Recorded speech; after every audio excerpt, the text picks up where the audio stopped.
You are now tuned in to Go Time Dolphins with Charlie Touche and Kadeem Simmons, the Miami Dolphins podcast that's for the fans and by the fans. Gotta make them lose their mind when it's your time. And it's show time. Going all out when it's go time. Go. I ain't wasting no time. Gotta make them lose their mind when it's show time. Cause it's your time. Lay it on the line when it's go time. Go. Don't waste no time. After the Bengals game, you said it felt weird to record a show after a loss. And I wasn't able to see the game live.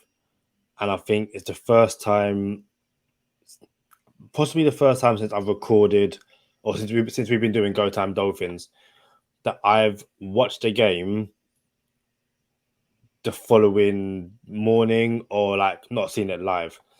And I was able to keep up with what was going on via social media, but to press play on the game, knowing the end result,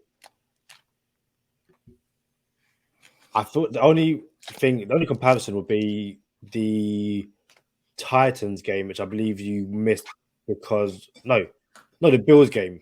The Bills game. I seen the first half of the Bills game 2 years ago when it was a win and you're in. Basically, we win that Bills game, we go to the playoffs, and we lost that Bills game. But I seen the first half of it, and it was like, what is it? Yeah.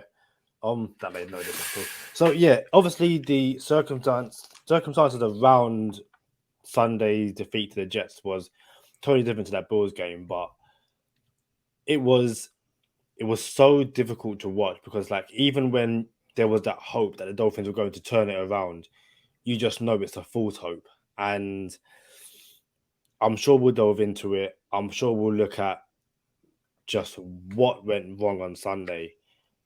But if you said when the schedule came out, if you said, and I'll say to us because I don't know what other Dolphin fans were thinking, that the Dolphins would be 3-2 after the first 5 games, I think we could kind of see where the wins and losses would come, and if that makes sense. But after going 3-0 to now be 3-2, given the way the schedule is, it's deflating, but not season ending in. But Mr. Charlie, how are you? So you didn't see the game live and you watched it back? Yeah. I don't even know where I want to go, bro. First, I gotta say, we lost to the paper planes, bro. Like the paper planes, bro. We were on a 4-game winning streak against this team. I thought for sure we were going to walk through this team for the next 10 games. Like, they're not good, bro. They're not that good. They're not that good. And they do contribute to the AFC East being the best division in football. So it's not like they're trash, but they're not on our level. You know what I'm saying? Like, we should never lose to the Patriots again. And then next thing you know, we're going to take this L. But we should never lose to the Patriots again. We should never lose to the Jets again. We shouldn't do it, bro. Only team we should have a problem with is the Bills. It's Go Time Dolphins, the Miami Dolphins podcast that goes not only across the pond, but across the world. I'm your boy, Charlie Touche.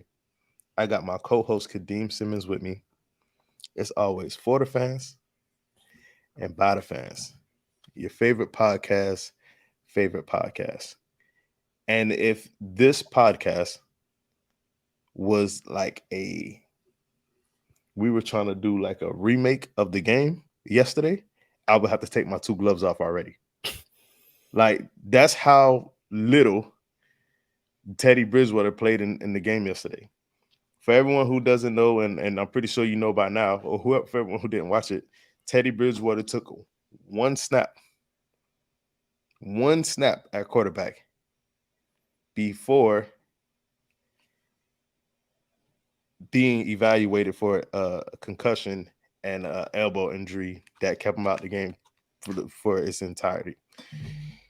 And we should probably, Kadeem, go to the conclusion of the investigation of the NFL and the NFLPA. I think we should start there. The NFL and the NFLPA have concluded that the Dolphins are, cleared, absolved, exonerated. Yeah. Or any one of those synonyms that you want to come up with for did not have a hand in the foolery in handling Tua's supposed concussion in the Bills game. So turns out, all right, maybe I was a little wrong. Maybe we could have did this later, but my bad. We'll go here. So turns out the NFL says, all right, everyone followed the protocol. Everyone followed the procedures. However, this is not what we wanted. They said in the statement. It's basically, they said exactly, yeah, they did it right, but this is not what we wanted. So there's no telling what kind of lawsuit the neurologist can come up with for the NFLPA now. I have no idea what that's going to look like. But unwrongful dismissal will be the very first one. Yeah. Off the top of my head. Yeah. And probably defamation. Yeah. Because now you're saying I don't know what I'm doing, and it was on the world platform, and now it's embarrassing. So there's no telling what kind of lawsuit is coming. But the NFL had to do something, and it's very ironic. Isn't it ironic? Don't you think? A little too ironic. Alanis Morissette, love that song. Yes, I really do think that the first person to get hit with the new concussion protocol rules was Teddy Bridgewater, the Dolphins quarterback. Like, hey, we're gonna stick it to the Dolphins. Like, you guys brought this on the NFL. We're just gonna stick it to you. You don't have a quarterback again. So it's like, dang. So it turns out now there's this new thing in the concussion protocol. Go ahead. Well, I was just gonna say, but I think you're gonna clarify. So continue, and if not, I'll jump in anyway.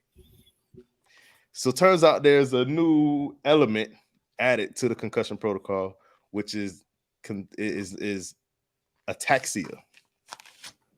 Was that where you were going, Kadeem? Yeah, I'm going to explain why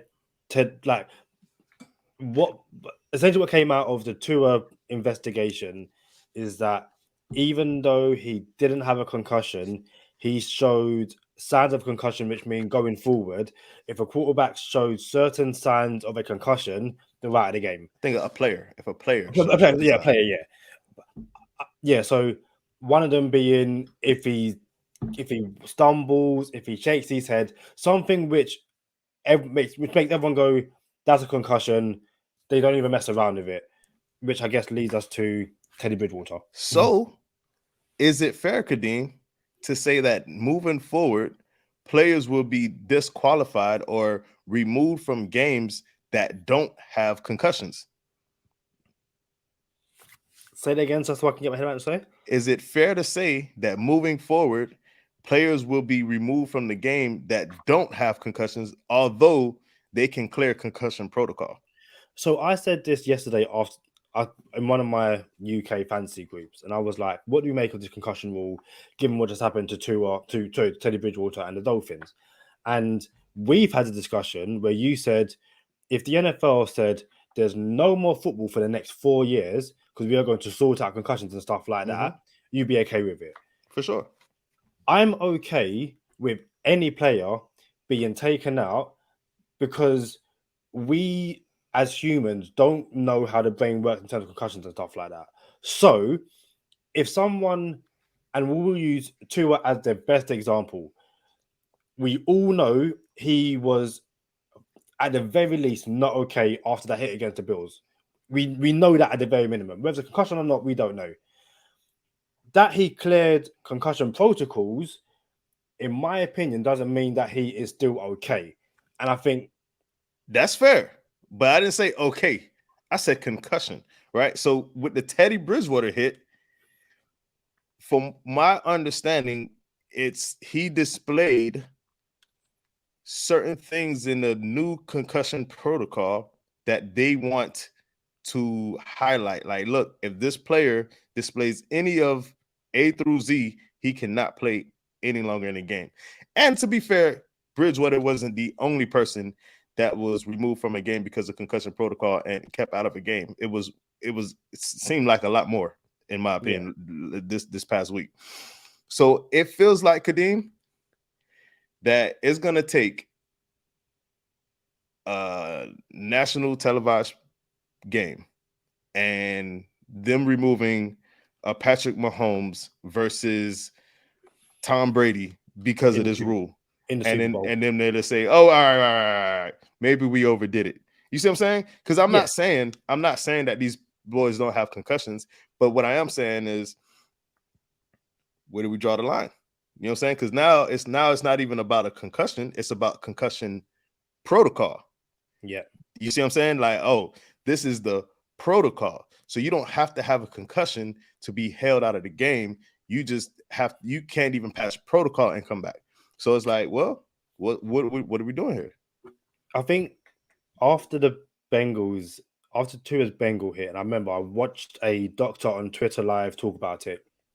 And the best example that he used, which I'm going to use going forward until I have a better one, is like a boxing or MMA fight where an opponent is hit in the face, in the head, and you see them stumble and their legs go. Mm-hmm. And even though they stay up, I think the majority of people who watch those kind of sports will look at it and go, he's dazed, he's not concussed, but he's there for the taking.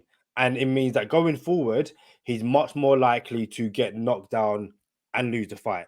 And I think what my interpretation of this is that the NFL wants to get to a place where if a player shows any clear physical signs of a mental injury, instead of having these tests which they can pass, go back out there and get another hit like Tua. Obviously, Tua was days apart. They're basically being totally safe, and I can understand that. But like you said, and I think like what everyone else said, what happens if, say, this was Kansas City Chiefs against the Bucks in the Super Bowl, first play of the game, Tom Brady gets knocked, and not even done, kind of just like shakes his head, as if like, again, to clear the cobwebs. To clear the cobwebs. Cam Newton did it the best. He fell on his head. He fell and he was like stuck there. He was like, yo. And then he got up.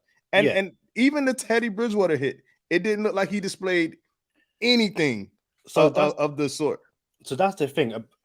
Allegedly, the spotter in the stands said, yo, he stumbled, take him out of the game. People have gone back and watched it, and you're like, we can't see it on, the feed that everyone else on the broadcast. Yeah. So everyone's like, and I'm not gonna say that's my issue with it, but there's a gray area which can be exploited. Because we fixing games now.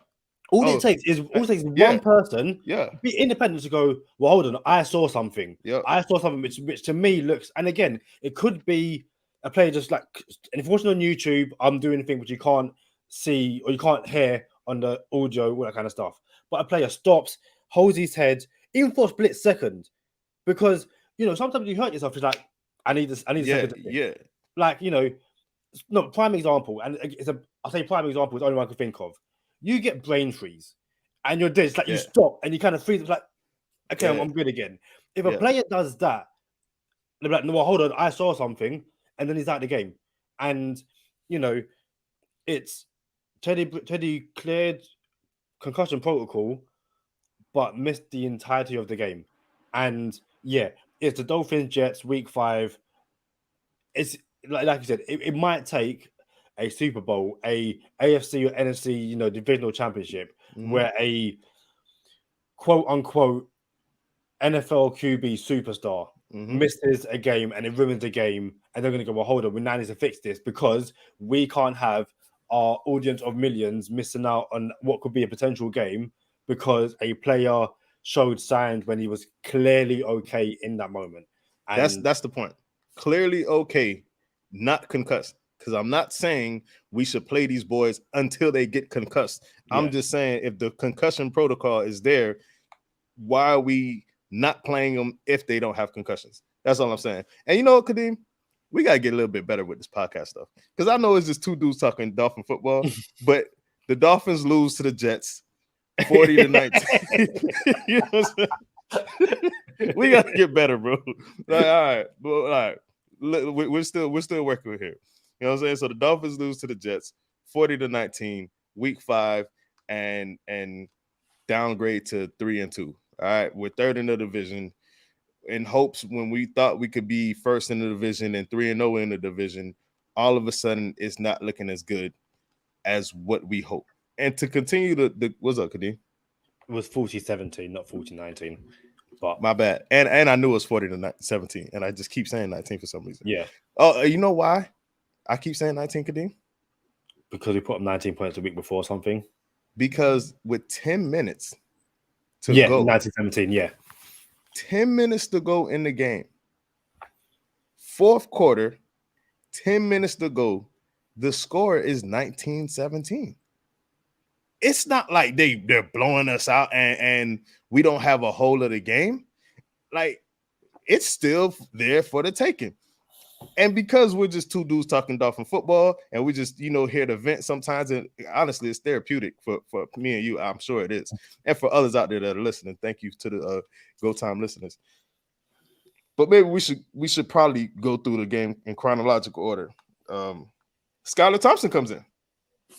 Before we get to that, I think in terms of a player's first start in the NFL, I can't think of many worse for Teddy Bridgewater. Not only does he get hit and miss the rest of the game, but he gives up a safety where everyone's like, where's the safety? Because you only have to look at the Bills-Dolphins game where Josh Allen throws the ball into the ground in the end zone and a safety is not given. Right. Teddy gets hit, the ball comes out, but all right. So let's be fair. For intentional grounding, though, this is intentional grounding. So I'm gonna give it back to you. So Teddy Bridgewater was called for intentional grounding, and because he was in the end zone, there was a safety. So Kadeem is saying Josh Allen was in the end zone. He threw the ball at the floor around somebody's feet, and it was not called intentional grounding, and we did not get rewarded a safety. Go ahead, Kadeem. Yeah. But in this situation, I believe it's Durham Smythe is in the area. Like the broadcast circles the guy saying, "Yo, there's a guy here," but we're given a safety. And listen, it's not like the game finished 19-17. The Dolphins lose by 2 points. You can go back and say that safety was the difference. It played a role because the Dolphins were playing from behind the entire game, and there was a sense of injustice around that entire play. The Dolphins get a safety called against the Dolphins, which probably wasn't a safety, and a player misses the game due to a concussion protocol rule, which got changed because the Dolphins QB1 got hurt in 2 separate games, despite the fact not having a concussion in the first game, and then Teddy Bridgewater clears concussion protocols, but is already ruled out because someone in the crowd said he stumbled. And you're there just going, what? And again, prime example. So a name you might hear on this episode or on this show quite a few times is my friend James Drake, aka Drakey, who after watching the Dolphins beat the Ravens this year became a Dolphins fan. He was like, I am now it. And he messaged me saying, I'm driving home, but what am I reading about Teddy Bridgewater being ruled out of the game for concussion despite the fact not having a concussion and having an elbow injury? It's like, that's exactly what it is. And, you can... It just felt like the start of that game was kind of like a, GTA's San Andreas meme, here we go again. It's just like, it can be one of those days where nothing goes right for the Dolphins. No matter what the Dolphins do, like, I saw a lot of people on social media say the Dolphins are playing the refs as well. Like you said, with 10 minutes to go, we were down 2 points. And the Dolphins lost by 23. And you're going, how? But part of it is the start of that game. It just felt like the Dolphins were just it was nothing. Nothing was going to go right for the Dolphins, and over the course of the next 60 minutes, that's 3 hours, nothing quite went right. So, where's Drakey from? He is from a place in the UK called Isle of Wight. It's a little island of, yeah. Shout out to Drakey, and here's why, Kadeem. Because when our American listeners, when we hear a new Dolphin fan, I'm gonna be real with you. Being from the States and born into being a Dolphin fan, it's like a lot of the times I'm like, bro, how did you become a Dolphin fan, right? And they're my team now type stuff. I'm real big on, hey, you can't be switching teams. I'm real big on that. You know what I'm saying? But I know in the UK, NFL is still growing over there. You know what I'm saying? So people still it's a free fall in the UK. Like you can pick your team. You know what I'm saying? So I have no problem with new Dolphin fans and new NFL fans from the UK at all. For example, everyone knows I was at the London game about this time last year. I was in London actually this time last year.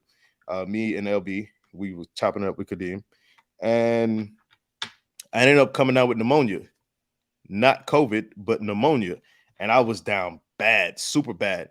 So I was taking an Uber home or Uber back to the airport after the trip, the London trip. And there's this guy, I forget where he was from, super thick accent.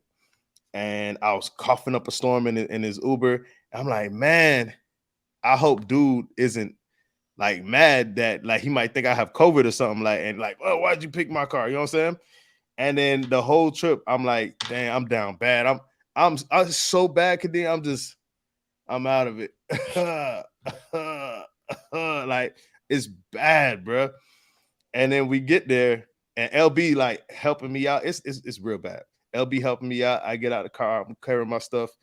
I gotta whisper to LB because I don't have a voice. I'm coughing, and I say thanks to the driver. And the driver says, "Hey man, can I have your hat?" I'm like, dang, he's okay. He's not mad at me. He's like, can I have your hat? I'm like, you sure you want this hat? And he says, yeah, I like the team. I like the colors. I like the logo. I like the team. I'm a fan. You guys just played here, yeah? I'm like, yeah. So he was like, I'm like, yo, who am I to deny a brand new Dolphin fan? That's the look right there, Kadeem. You good right there. Who am I now? I told you, bro. So who am I to deny a brand new Dolphins fan? So it's like, I graced him with the hat and brought him into the family. You feel me? So shout out to Drakey. He gets to ride the roller coaster with us now. And shout out to all the other new Dolphin fans, especially in the UK. So back to the game. Teddy Bridgewater's out. We're 22 minutes into the podcast. Teddy Bridgewater is out on the first play of offense, right? We get a safety, and there's so many things you can take away from that safety because did Teddy Bridgewater start in the motion and his momentum to carry him in to the end zone, or was he in the end zone when he started his motion and it was deemed a safety? Because if he started on the outside of the end zone, then it's supposed to stop at the 1 yard line. Secondly, the ball was in place is in the area of Durham Smythe. Still, no deal. But it seemed like that we was up against a lot. Like, nah, bro, Dolphins ain't winning this game from the rip. I already knew it was gonna be a long game. So the theme of this podcast, of this episode, is a lot of questions got answered, Kadeem. A lot of questions got answered this game. We got some Skylar Thompson questions that got answered. We got some, all right, maybe the defense didn't get answered. We got some Tua questions that got answered this game, and Tua didn't even play. We got a lot of questions answered. Shout out to Kadeem, got the Tua jersey on. The authentic, that thing looks so good right now. A lot of questions got answered this game. Everyone yelling and screaming, and hey, we need Skylar Thompson. Y'all get y'all wish. He gets to play the entire game from the first snap, basically. What do you make of it, Kadeem?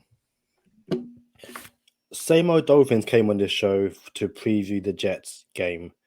And we said it in the episode before. They said it as well. We don't want to see Skylar Thompson in this game because if we see Skylar Thompson in this game against the Jets, it means Teddy Bridgewater's gone out injured. I joked that maybe the Dolphins are up 40 and they say, you know what, Skylar? we're gonna rub salt into the wound. Skylar, play the full quarter, enjoy yourself. Skylar Thompson, and I think we said it after preseason. We've said it, since Tua's been out injured, and people have called for Skylar Thompson.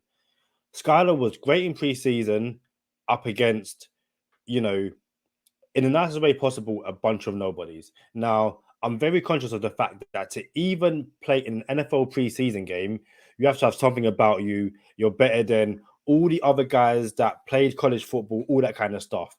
But you also have to accept and admit that a lot of those guys that Skylar Thompson was playing against, their futures were outside the NFL and outside football in general.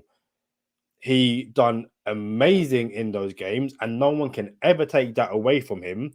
But when it comes to meaningful NFL snaps, I said it before, he wasn't ready. And I think what happened, listen, he had nice moments. I'm not going to say he didn't, but the moment was too big for him. And he was a 7th round quarterback who got thrown into the fire to some degree, in the sense that, obviously he'd been practicing as QB2 for the past week or so. But the thing about Skylar Thompson, and people have made this point on social media, and I'll make it here as well, he was a 7th round pick that wasn't even on a practice squad.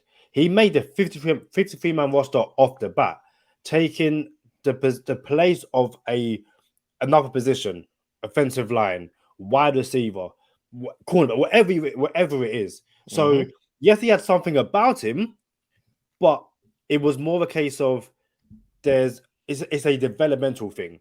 He's not ready to start this season, and let's be honest, might not even be ready to start next season. We can't stash him on the practice squad, but what we can do is develop him on the 53, hope we never see him this season, and we go from there. And I think what we saw yesterday was the guy's not ready. The guy isn't ready to play a full game, because that's what he got. There was a few moments where he had on the ball for too long. There's a few moments where it just looked like the processing of an NFL defense with all their looks, all the disguises was a bit too much for him. But I'm not angry at him, because like people going, oh, he's trying to get rid of him. Listen, dude, he shouldn't. Where he is in his developmental stage, shouldn't be playing against the Jets in week 5. It's that simple. But injuries and a lot of bad luck meant that he's there. So much room for improvement. I think Skylar Thompson is what we thought he was. He is what we thought he was. He's not ready. He's a backup quarterback. I do not believe he will ever be good enough to be a starter on a NFL football team. He can spell a quarterback from time to time. Like, hey, we need you 4 games. I think that's cool. There's nothing wrong with that, bro. There's only 32 teams in the NFL. In the whole world, Kadeem, there's only 32 people with this job, bro. And out of those 32, not all of them deserve it. You know what I'm saying? Yeah. Like, straight up. So it's okay, bro. It's okay to say, yo, Skylar Thompson is number 57 of the top 100 quarterbacks in the NFL. It's okay to say that. There's nothing wrong with that. There's nothing wrong with that, bro. So he's not a starter. He's the backup. He wasn't ready. I still rather ride with 2 gloves. I think he had 80 yards the whole game passing, something like that. But I'm not here to knock Skylar Thompson. I'm not gonna let those people, oh, we need to see Skylar. I'm not gonna let them mess up what I have with Skylar Thompson. Like, yo, I like Skylar Thompson. Don't be chirping so much that y'all make me dislike this guy. You know what I'm saying? I like him. He's cool. I would love for him to be our backup, so we don't have to pay somebody $8 million, $10 million to back up to it. 166 yards he got. 166? 160, yeah. 19 total yards or passing? I'm just total passing. Yeah, 19 for 33, 166 yards, 1 interception. My bad. So So cool with Skylar, all right. But here's something else, Kadeem. This is why, as Dolphin fans, we cannot let other people minimize our wins because a team was injured. You know what I'm saying? Oh, that team had injuries. Your wins don't count. Want to know why, Kadeem? Because our team had injuries, and I'm sure this L counts. You feel me? Quick question for you. What do you, and you say this quite a lot on this podcast, what are, in terms of a ranking, I guess, the most important positions in the NFL from top, give me what, from 1 to 5? Perfect segue. The most important position on an NFL football team. In Charlie Touche's opinion, and I ain't gonna lie, the consensus after the third one, it's probably 98% probably think like this after the first 3 positions. The quarterback, most important position. Left tackle, if your quarterback is right-handed. Our quarterback happened to be left-handed, so right tackle is the most important position after quarterback. Cornerback, which is DB, you don't want to get the scoreboard lit up. He's the most independent person on the football team. Then I'm going to say D-end. I'm going to go with D-line because you went O-line, D-line. And 5, I don't know if it matters after that. I ain't going to lie. I gave you 4. And that's cool. So QB was the first thing you said. The Dolphins lost not only the quarterback 1, but the quarterback 2, so down to the third quarterback. It is what it is. You can only play with what you have. Yep. Our quarterback 2 and 3 are both right-handed, so the left tackle is super important. And our left tackle left the game with a toe injury, which I'm sure we'll do a podcast at some point about Terron Armstead, but he missed the game. So our left tackle was out of the game. And you said cornerback was number 3, and both our starting cornerbacks missed the entire game. X was ruled out with an injury. The Dolphins were basically down like the 3 most important positions. And Basically, they were down the 3 most. Not only were they down the 3 most, they were down 2 quarterbacks, 2 tackles, and 2 corners. Yeah. Like, this is very important. 2 quarterbacks, 2 tackles, and 2 corners in the top 3 most important positions in football. Go ahead. And with 10 minutes left, they were down by 2. And not to mention, 2 of the points were a safety, and the Dolphins missed a field goal. I think we, and I say we, both myself and you, and same old Dolphins on this show, kind of imagine this game being a dogfight, which the Dolphins would ultimately win. And for the first 3 quarters and 5 minutes into the fourth quarter, it was a dogfight. The Dolphins got back into a position where they were down 2 points and just couldn't get the job done.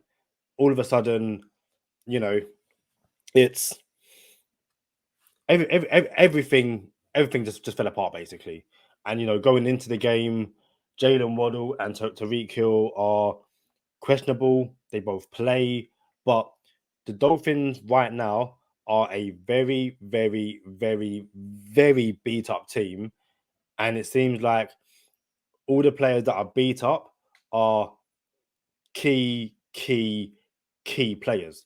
And I saw someone on social media say, well, the Dolphins went to this season where all their key players are somewhat injury prone. Why are you surprised that after 5 games, the Dolphins injury prone players are out injured? I think there's a lot of context to that. Number 1 being Tua's not out with a hamstring injury or something like that. Tua is, and as far as we know, because the reports coming out of it, is that Tua is still clearing concussion protocols. Tua, as far as what's being leaked via the media, is actually okay. Does that mean he'll play on Sunday against the Vikings? We don't know. But Tua isn't out with a routine injury. Tua's injury, be it real or not, given who you speak to, was such a severe moment that the NFL had to change their rules. Like, this is a major point in NFL history. We're gonna get to that a little bit later, Kadeem. Because even the biggest, because he's not the biggest quarterback. He's frail and he's slight. Like, bro, even Ben Roethlisberger got concussions. The biggest of the biggest. Like, I don't want to hear nothing about his frame. You know what I'm saying? But before you get too far off of Teron Armstead, and I want to be very, very clear. I'm not making excuses for losing this game, bro. Not at all. At all. Like, I think we still supposed to win that game. Your record, you are what your record says you are. If you're 3-2, then you're 3-2. You're not 3-1, and then there's this other game that don't count. Nah, bro, you're 3-2. That's why I said don't let people minimize the value of winning football games. Whether you came back in the fourth quarter and scored four touchdowns, or you played the Bills with a banged up secondary, no one's gonna say, "Hey, the Dolphins are actually pretty good," because that one they lost to the Jets doesn't really count. No one's gonna say that, bro. They're gonna give it to us. So ride out with your wins and ride out with your L's. All right, it is what it is. Teron Armstead.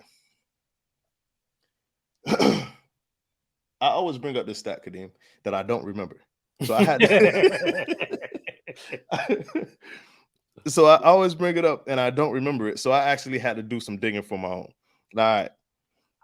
We have a platform. I got to kind of be accurate, right? So there's this stat about Teron Armstead not playing as many games as Devontae Parker within the past few years. And there was a percentage on it, like 75% compared to 80. But I like, forget all that percentage. I'm going to just give you a real stat. You ready for this, Kadeem? I'm ready. Everyone knows how now Devontae Parker is injury prone. That's an injury prone player. Like, that's a player where I could say, all right, he's injury prone. He can't stay healthy. I'll give you that. If he stays on the field, he's one of the best in the league. I'd never subscribe to that. I don't know what people was on with that. That must have been our Cali friends smoking that good stuff. So Devontae Parker was always injured. And as Dolphin fans, we can feel how much Devontae Parker was on the field and wasn't on the field, how much he was available and how much he wasn't available. We can feel that. You know what I'm saying? We might not have the numbers to tell you, okay, this is how available Devontae Parker was. But we felt like he was never available. And if he was not healthy. If I told you Teron Armstead only played 5 more games than Devontae Parker in his career, but has been in the league for 2 more seasons than Devontae Parker, what would that tell you? The guy gets a lot of injuries. That's not good, bro. This is not a shot. This is not a knock. But it's like, listen, yeah, you got Teron Armstead, but he's more injury prone than Devontae Parker. And that is a fact. That is not an opinion. That is not me just spewing hyperbole. This is a fact. Like, dude is more injury prone than Devontae Parker, and he's supposed to be our quote unquote anchor on the line, bro. This is not good for us.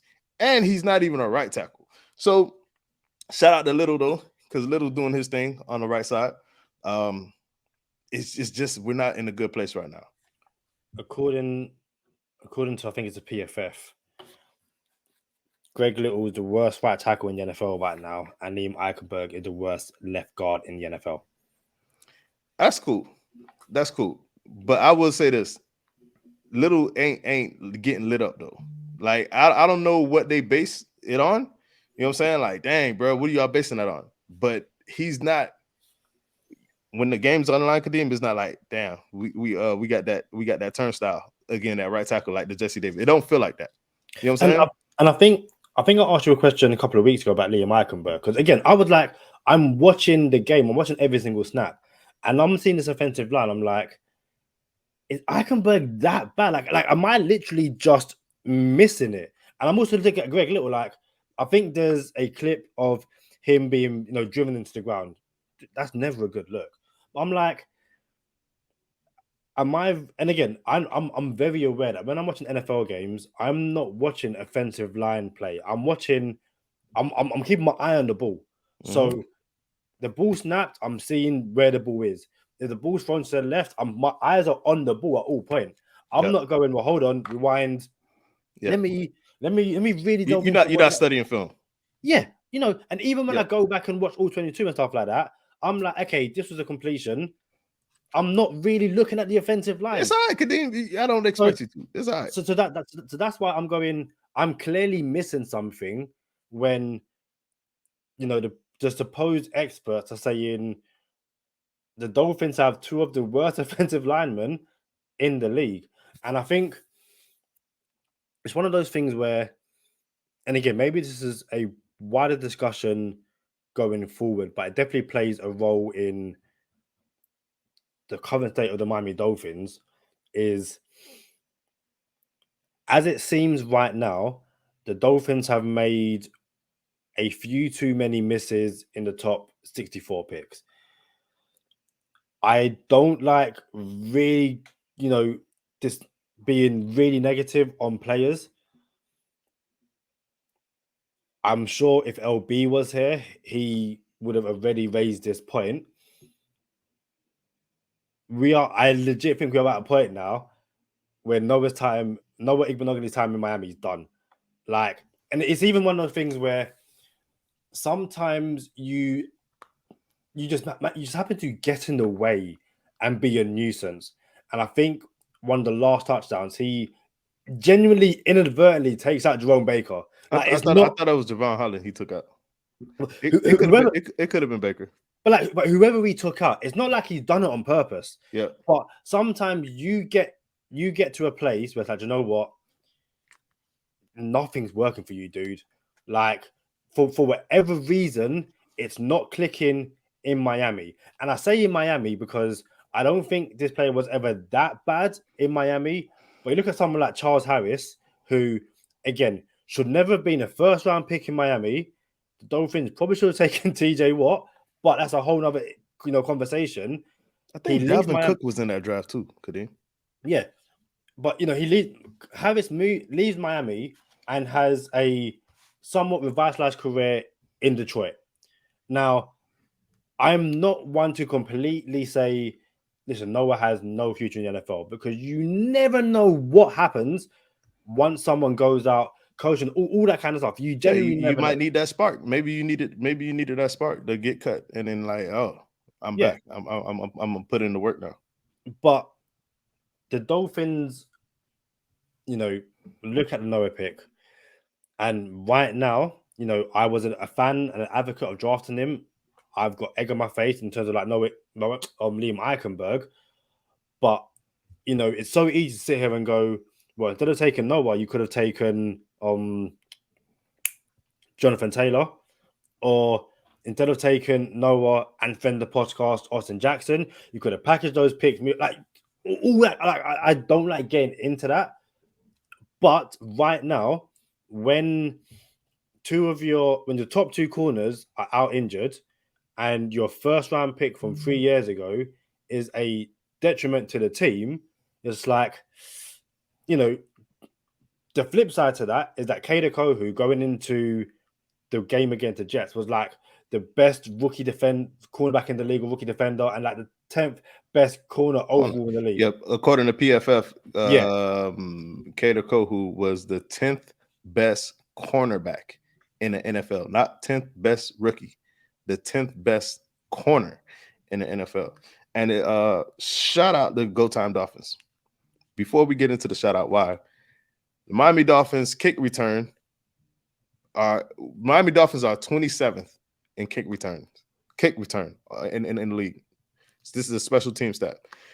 24th in punt return, last, which is 32nd in kick coverage, and 22nd in punt coverage.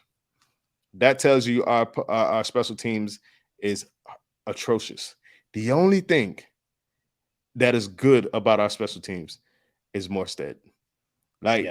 He's the only thing that has us on life support when it comes to special teams. But you can't be 27th in kick return, 24th in punt return, last in kick coverage, and 22nd in punt coverage. All right. But shout out to Go Time Dolphins. I'm gonna tell you why. Because Go Time Dolphins had same old Dolphins on the podcast, and I'm glad I'm remembering this, Kadeem, because all four of us picked the Dolphins to win the game, and we thought it would be closer because we were super banged up. But I don't know if all four of us would have picked the Dolphins to win if we knew Skylar Thompson was going to be starting. I'm not trying to say one of us would have picked correctly, but I think it would have had we known Skylar Thompson was going to be the quarterback, I think all of us would have been like, I don't know what we're going to get. You know what I'm saying? Like, so yeah. But shout out to Go Time Dolphins because social media team, they got thumbnails and they're on Twitter and they're on IG, and we appreciate everybody who rock with us. We appreciate George, we appreciate Wolf, appreciate Shane, everybody on the social media team. They had a run the ball graphic, a thumbnail. And not only on the run the ball thumbnail, they also put Raheem Mostert on it. Chase Edmonds had 2 drop passes in this last game. I think I want to say he had 2 drops in the Bengals game. 1 in the end zone. 1 was a touchdown. That would have tied the game. It would have been 7-7. Here's my thing, Kadeem. I'm going to be very fair to Chase Edmonds. 1 second. Ride out for me, Kadeem. Yeah. It's the whole special teams thing. And I think right now where the Miami Dolphins are, and it sounds so cliche, is that they're just not playing complementary football. Like, I'm sure me and Charlie will have a discussion. And again, maybe not today, maybe, the next episode about this Miami Dolphins defense and stuff like that. But yeah, Raheem Mostert is probably the only positive thing about Sunday. My bad. I'm back, y'all. I'm doing a lot over here. My bad. So, Raheem Mostert. All right, Chase Edmonds. I want to be fair to Chase Edmonds. I want to say off the top of my head, I remember 4 drops so far from Chase Edmonds. And there could have been 5. I'm not going to lie. There could have been 5 drops, but I remember 4 of them. I'm be real fair. 3 of them were kind of tough.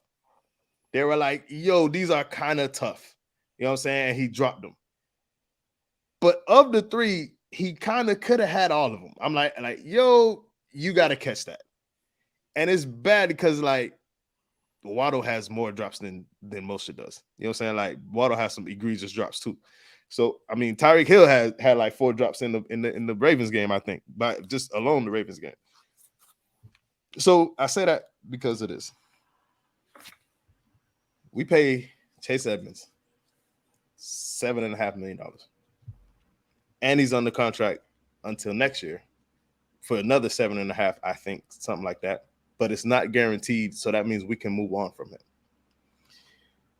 We also pay Cedric Wilson $7.5 million. Then we also pay Noah Igbenogany. I think he's on the tab for a couple mil. Nothing crazy. Then we're paying Mike Gesicki like $15 million on the franchise tag. It's a lot of money not getting used right now, bro. It's not a good look when these players are not contributing the way we would like for them to contribute. But don't get it twisted, bro. We could be 5-0 right now.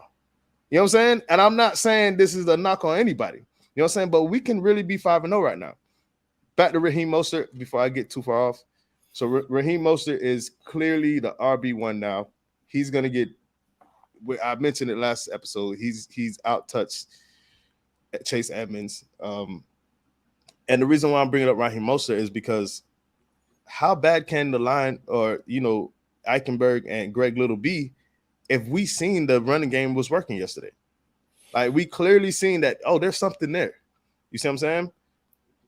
I think even in the past few weeks, and the Bills game springs to mind straight away, there were, if you go back and watch all 22 and pause it, you can see clear run lanes. You can see Dolphins players or Dolphins running back make the correct read in those run lanes. And I say the Bills game, Matt Milano made some good tackles. Like, if only you can break that one tackle, or if only you're not up against Matt Milano, one of the better linebackers in the league and stuff like that. So I think the run game has been bubbling because the holes are there and stuff like that. Sometimes it's just about, again, you need, and obviously the game of football is more than just luck, but sometimes you need that luck where the running lane is open and the linebacker or the safety or whoever it is takes that 0.1% wrong angle and then you're gone. And I feel like at the moment the Dolphins don't have that. And again, the prime example of that is the Teddy Bridgewater opening play. That's the prime example where like luck is just not on your side.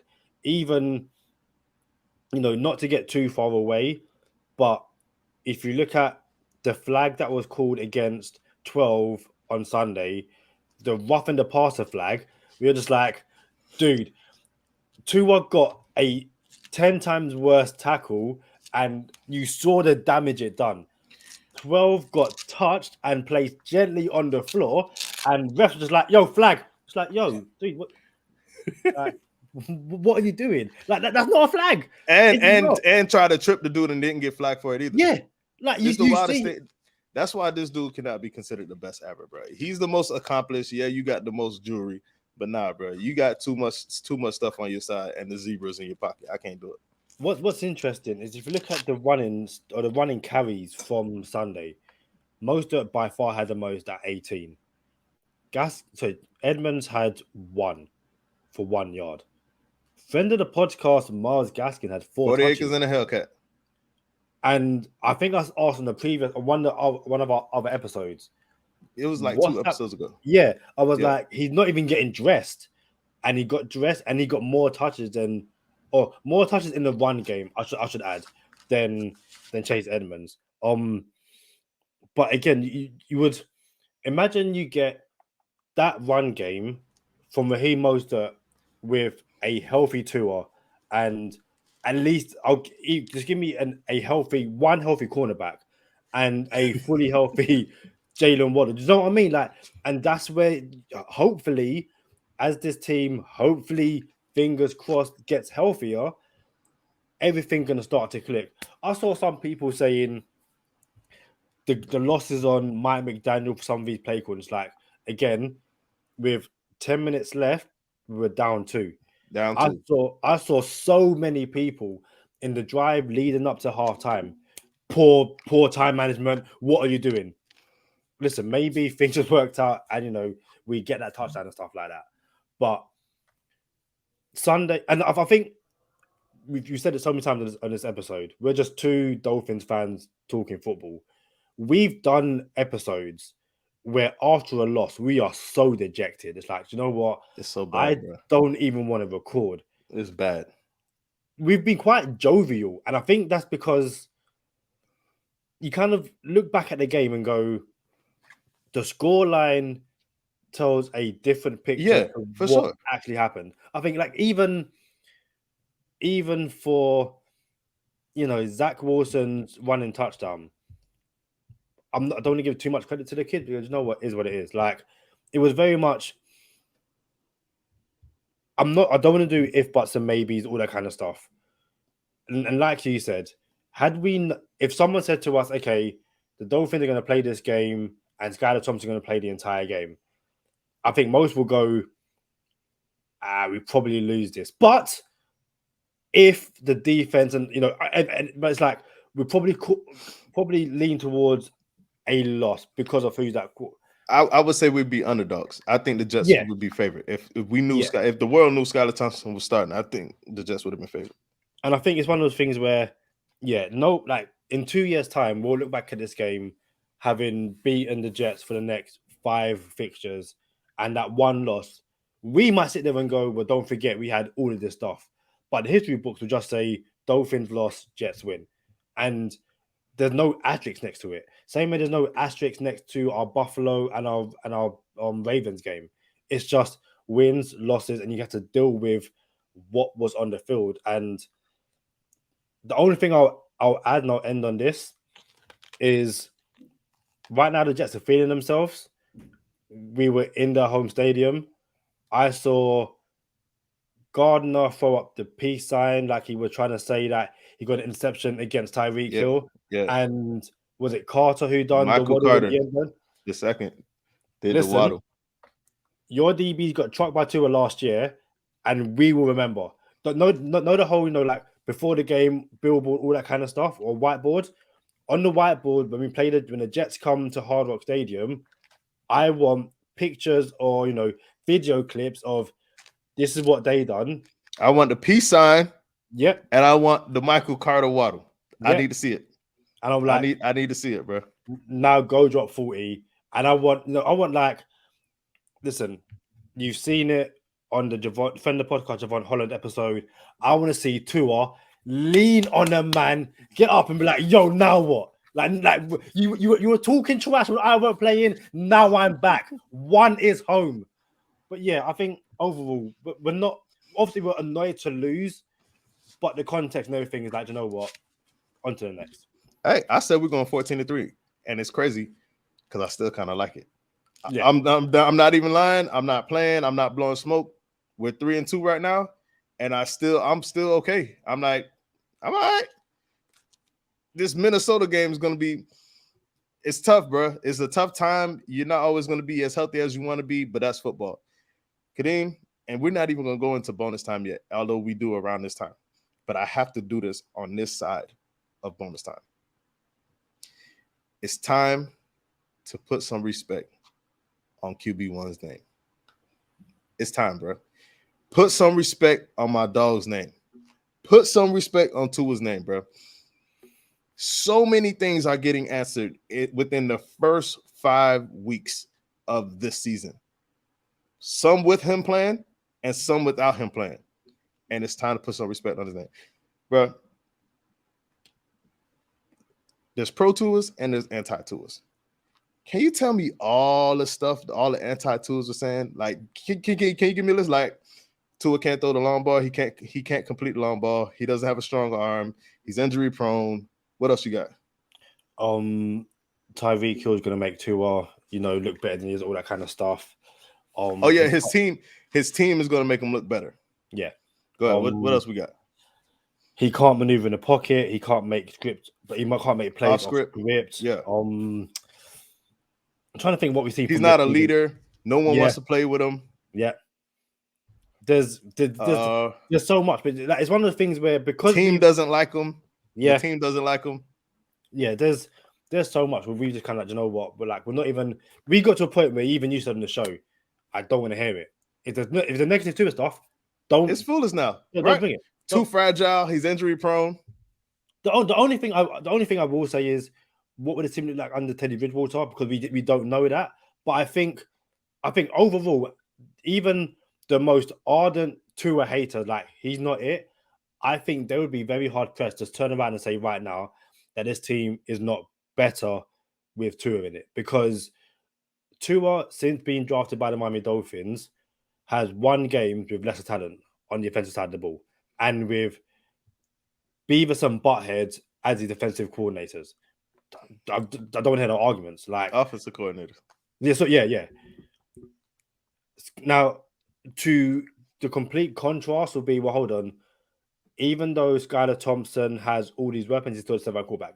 Listen, I get it, However, the offensive scheme from Mike McDaniel to the weapon, all that kind of stuff, are going to elevate Tua to where he'd been over the past 3 weeks. Well, Teddy Bridgewater and Skylar Thompson have, at the very least, had Waddle, Hill, Gesicki, Mostert. It's supposed to be a plug-and-play system. We're supposed to just plug any quarterback in the system, and it's going to work. That's what it's supposed to be, right? And if anything, like I said, of the 3 quarterbacks, Skylar Thompson's the only one that's had a run game.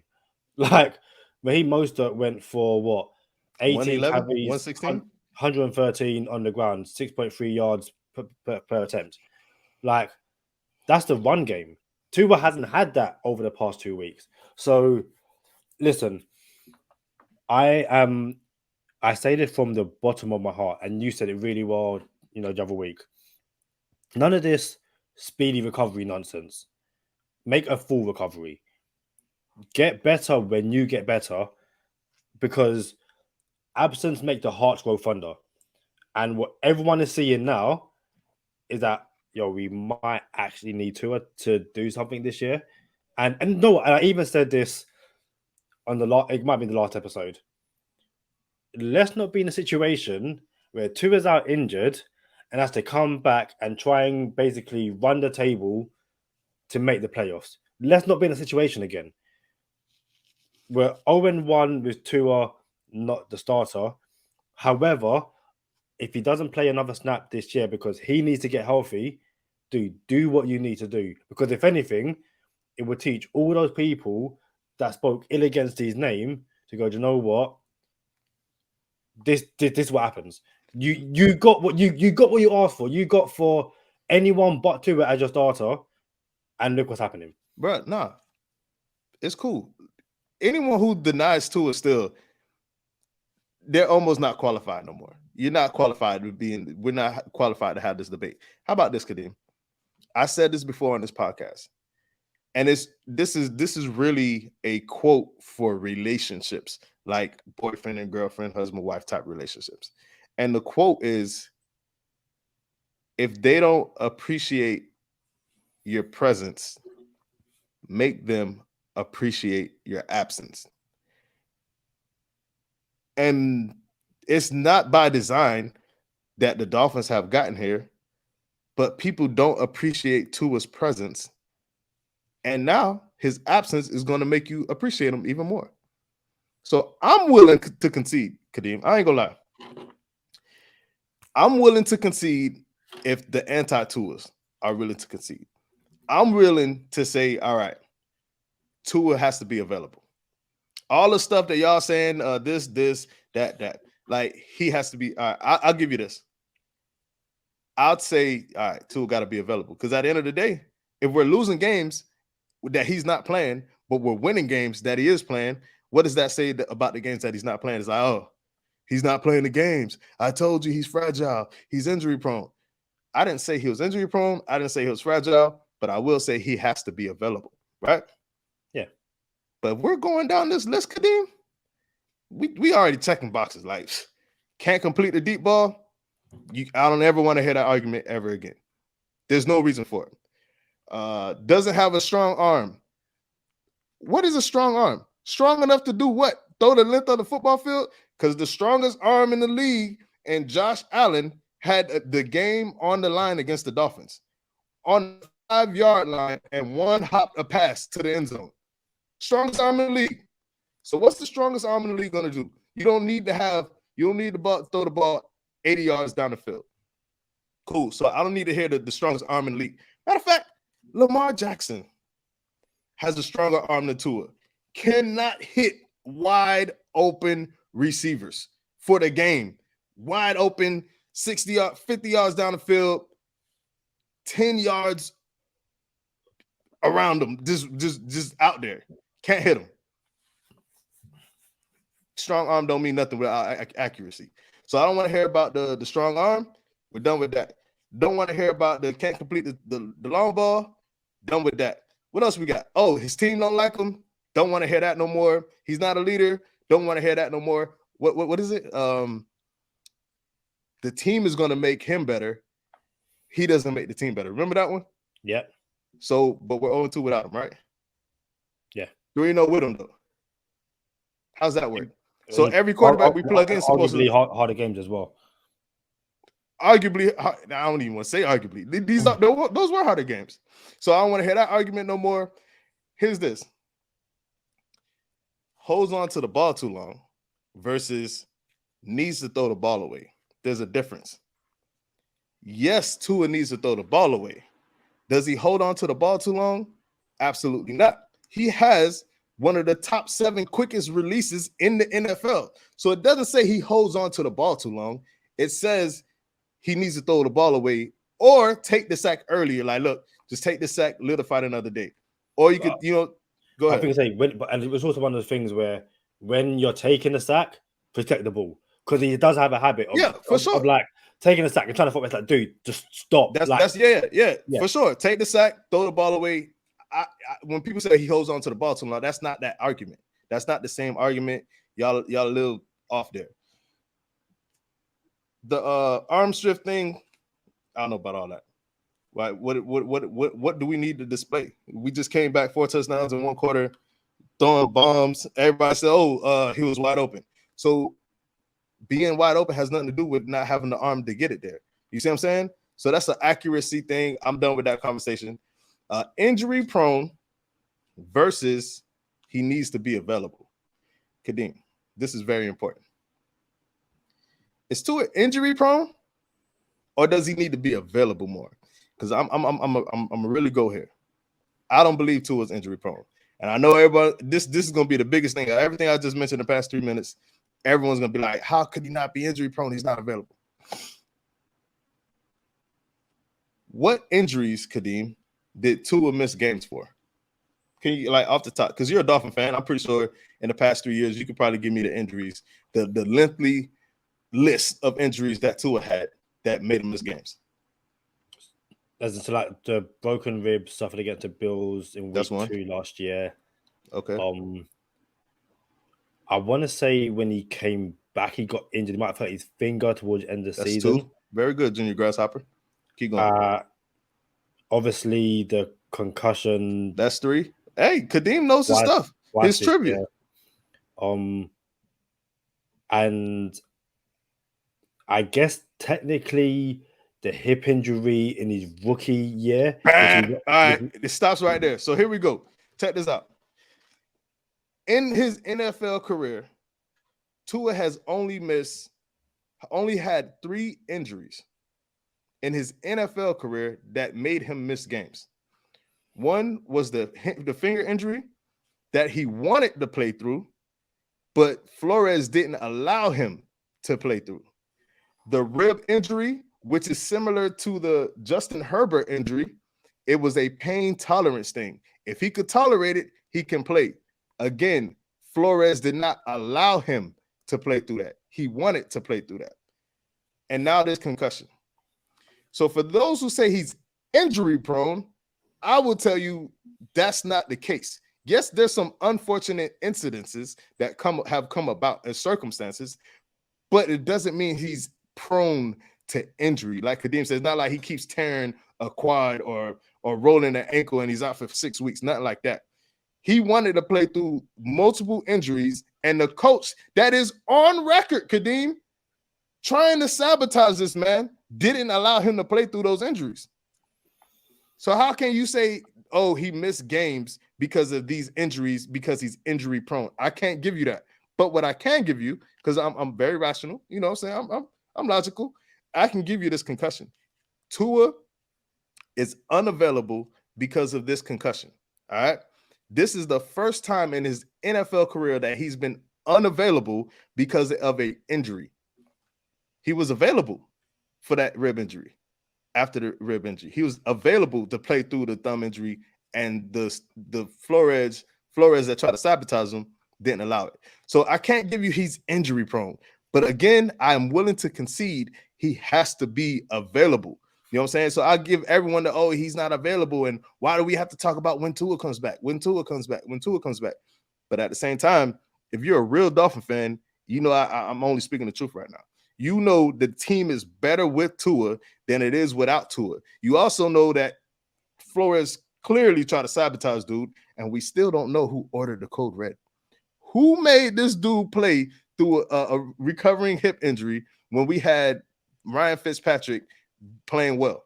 You know what I'm saying? Who called that code red in the middle of nowhere when the team was actually doing good and we could let Tua sit out that first season? So hold on. So yeah, that's all I got, bro. I'm willing to concede, like all that whole long laundry list that everyone thought, Tua. It's not that. It's all of a sudden is really not that long. I can tell you very quickly. So I mentioned the hip injury, and the reason I mentioned it is because, just my personal opinion, I don't think he would have been healthy enough to play week 1 of his rookie career because of that hip injury, because he was still recovering, if that makes sense. While it wasn't an injury sustained in the NFL, I believe that if Ryan Fitzpatrick wasn't there, I'm not even going to, I can't even think of a quarterback. I personally believe he would have missed at least a few games in the NFL in his rookie year because of that hip injury, because it wasn't fully recovered yet. Doesn't matter though. Doesn't mean he's not prone to injury, because that injury did not happen in the NFL. I'm saying, but if the question was what games did he miss because of injury, I attribute a few of it in his rookie year because of the hip injury. That's the only reason why I mentioned it. As opposed I get it, but I'm saying he did not sustain an injury in the NFL. For everyone to say, because realistically, Joe Burrow's one injury away from being as injury prone as Tua is, if you want to go that route. You know what I'm saying? He tore ACL and he missed time. You know what I'm saying? But I'm not here to say that. I'm not. That's not the argument I'm trying to make. You know what I'm saying? My argument I'm trying to make is he could have played through multiple injuries. His head coach that is no longer with him would not allow him to do it. And turns out we have one of the biggest scandals ever in the history of the NFL coming down on the Miami Dolphins while Tua was quarterback. So how can you not tell me that there isn't truth to that? You see what I'm saying? So yeah, this concussion has taken him out, but the same way everyone say he couldn't throw the long ball and he's throwing the long ball, he can't complete deep passes, and he's actually in the top whatever percentile of completing deep passes this year. All that stuff, bro. And last but not least, the players around him are going to make him better. He doesn't make the team better. I can't do that argument no more. I'm not going to argue with someone that says Tua doesn't make the team better when all he does is win football games when he does play, and we lose when he doesn't. I can't have that argument with anyone else ever again. Hey, so we get into bonus time, man. Y'all know what time it is. Stay positive, test negative. For Kadeem Simmons, I'm Charlie Touche. Thank you for tuning in this time. Make sure you catch us next time on Go Time. Already. And it's showtime. Going all out when it's go time. I ain't wasting no time. Gotta make them lose their mind when it's showtime. Cause it's your time. Lay it on the line when it's go time. Don't waste no time. Gotta make them lose their mind when it's your time. And it's showtime. Going all out when it's go time. I ain't wasting no time. I don't know how long bonus time is going to be, but Mike Gesicki on Sunday, 1 reception for 30 yards. We've gone back and forth over this question. I think it's relevant once again. Should the Miami Dolphins trade away Mike Gesicki for a contributing piece, be it on the offensive line, be it at corner, be it at linebacker? What do you reckon? Nah. You still not doing it. I'm gonna tell you why, Kadeem. There's a chance we can win the division. Literally, bro. There's a real chance we can win the division. There's a chance we can get a bye in the playoffs. Not likely. I'm not irrational here. It's not likely that we win the division, and it's not likely that we get a first round bye. But winning the division is more likely than getting a first round bye. Not saying that we'll have either one, but we are in the playoff conversation. We're going to the playoffs, and all we have to do is get to the dance. That is it. Once we're in the dance, you dance with the people who got you there, bro. And Mike Gesicki is an important piece to this team. Does he contribute the way we want him to contribute right now? Absolutely not. Is it a Gesicki thing? Is it a McDaniel thing? I don't know. But what I do know is he still has the best hands on the team. That's what I do know. So I'm not willing to move on from Mike Gesicki right now because he's not contributing as much as we would like him to, when we can just let him walk at the end of the season and then get a 3rd round compensatory pick. So will we get back more now for trading Gesicki today or before the trade deadline? or will we get back that 3rd round compensatory pick for Mike Gesicki and let him walk wherever he wants to go? Because I kind of feel like we owe him the respect to let him go to a team that he wants to go to. So you said he's an important piece of the team, right? I think right now he's not. And I'm not saying it's his fault. For whatever reason, Mike Gesicki through the first 5 weeks of this season has been a non-factor. Yes, like, he had 1 catch for 30 yards. Great. Non-factor? Through the first 5 weeks, he's a non-factor, Kadeem? You sure about that? In my opinion, I think Mike Gesicki hasn't been a pivotal piece to wins or losses over the first 5 games, to the point where... So the Baltimore game we're just going to omit the Baltimore game. Unless I miss... You don't remember the Gesicki gritty, the gritty Gesicki? Oh, yeah. Climbed the ladder. Yeah. Started the comeback. Oh, yeah. Started the comeback, yeah. But, okay, so 1 game... Oh, no, it's different now. We changed it up now. It's okay. Say one game out of 5. Please let me finish.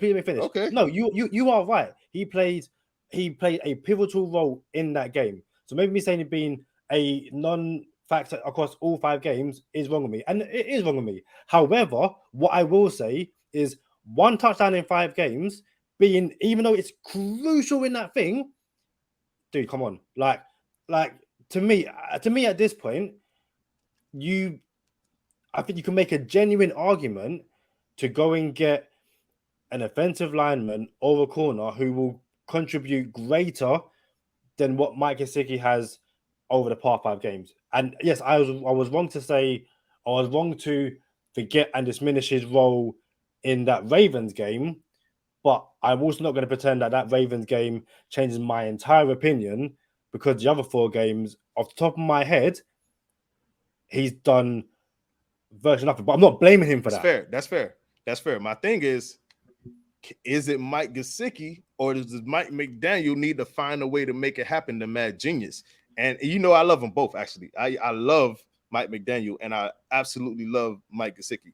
Like, my hope is that the Dolphins could win a Super Bowl this season, so Mike Gesicki can enjoy it with his friends and family in the Dolphins franchise, and then go walk into the sunset of going and going to get your money. That's what I hope happens with Mike Gesicki. But I don't know that I can put this on Mike Gesicki, not saying that you did, or if Mike McDaniel has to figure out a way to get him involved. Like, look, bro, Waddle and Hill is the 1-2 punch. That is it.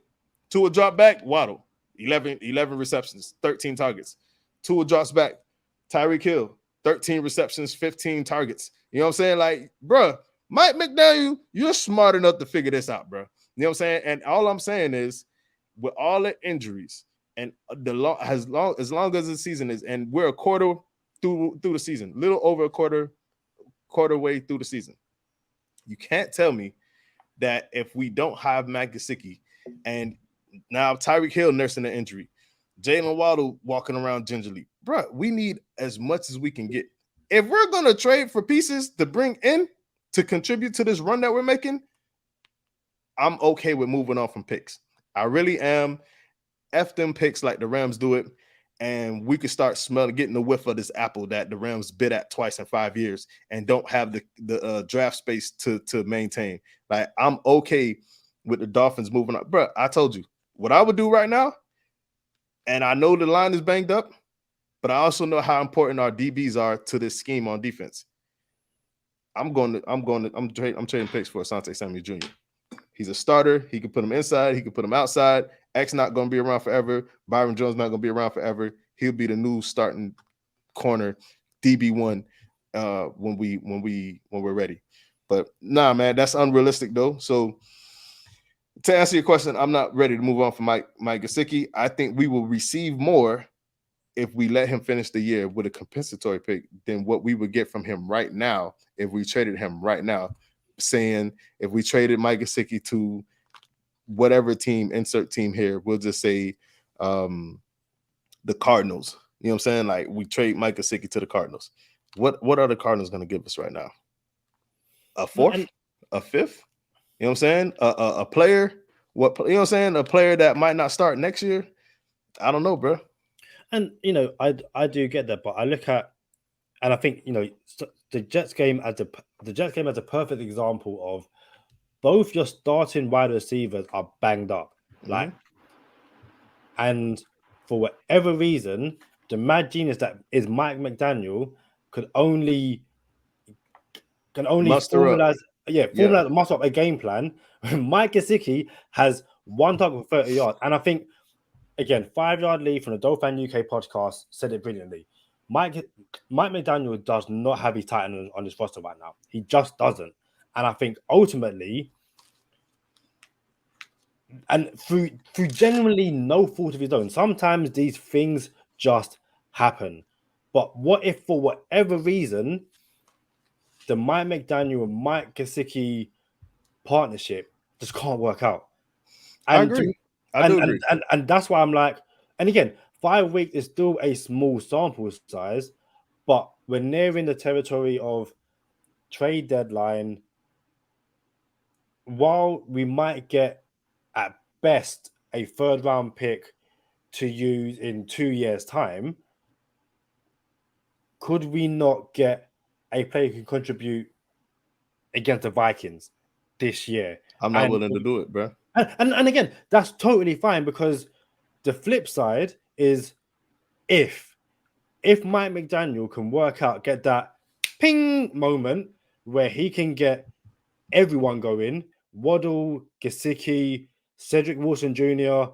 on Hill, then brilliant. Absolutely brilliant. However, all I'm saying is, from my opinion, to hold on to him because we might get a 3rd-round pick in 2 years' time isn't good enough, when if your boy Chris Greer can formalize something where we can get, and I'm not going to ask you, would you trade Mike Gesicki today for a Santa Samuel Jr.? Because I don't think that's a realistic trade. It's not.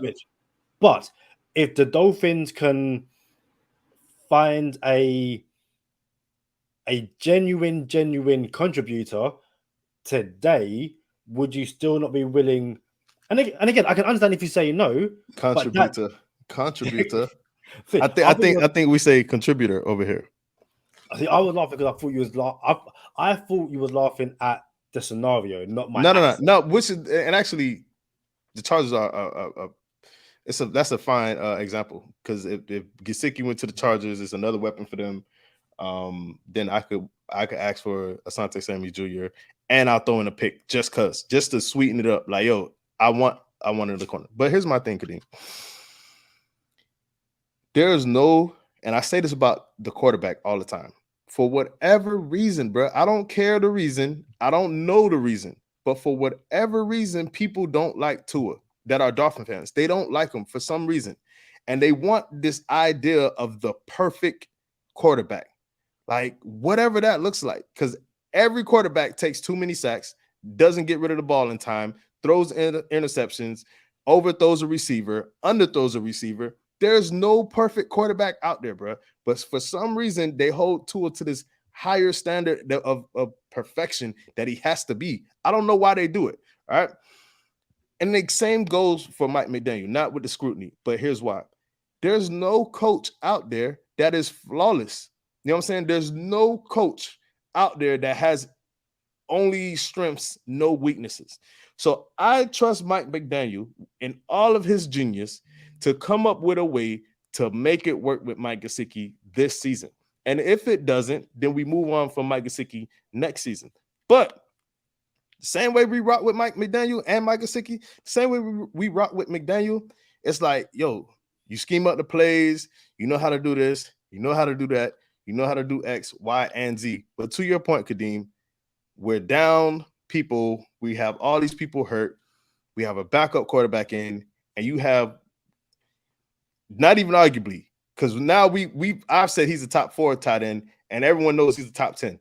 So I'll just concede and say he's a top 10 tight end. You have a top 10 tight end on your roster, and your roster is decimated. Backup quarterbacks in, and you still can't find this dude. You want me to believe Mike Gesicki ain't getting open or can't get open, or do you want me to think McDaniel can't get him the ball? That's is one of the two, and I don't think it's not that he can't get open. So we have to find a way to involve Mike Gesicki. Maybe. Do we have to really find a way, or is it just because Tua's out?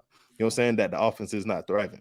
So once Tua comes back in, if we're winning games still and Gesicki ain't getting his touches, it's just because Mike McDaniels is comfortable scheming up the Penguin and the Cheetah. I don't know if I could be mad at that.